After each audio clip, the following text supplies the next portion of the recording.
jeste bre ljudi, evo nas ponovo u Serbian Gansbil. Evo tek počeo vjetar da puša na vrijeme, ali moram za vas da snimam na čemu se Serbian ljulja i kakva mu je ljulja. Ovo je malo ukosno, nešto ne znam što je bilo, ali meni to paše. To sam si ja napravio, zato što me masira ovdje. Da bar imam pomoćnika, držao bi mi kameru, ali nema veze, sad ću se ja zaljuljat.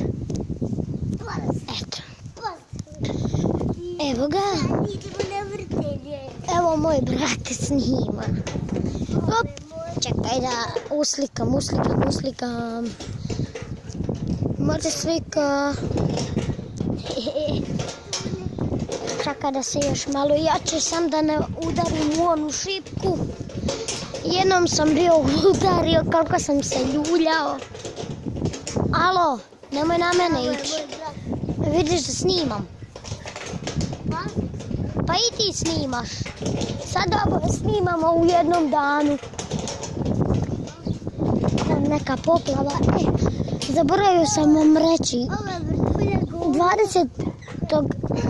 svibnja sam počeo snimati. Tad je počeo biti novi kanal. A sad je 21. svibanj.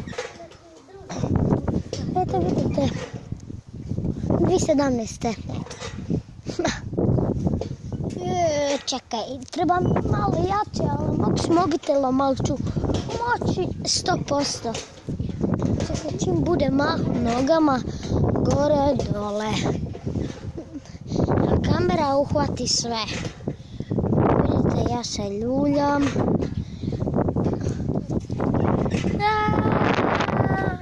A bolje da sam se ovak slikao.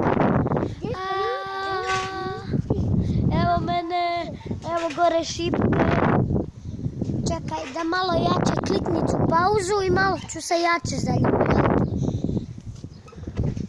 Evo malo jače sam se zaljuljao. Vidite. Se najjače sam da ne udarim u onu prokletu, pogledajte. Jeste vi to vidjeli?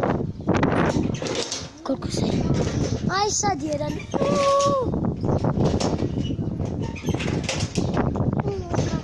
Tata ljudi, što se tiče ovog klipa, vidimo se vrlo uskoro. Ćao!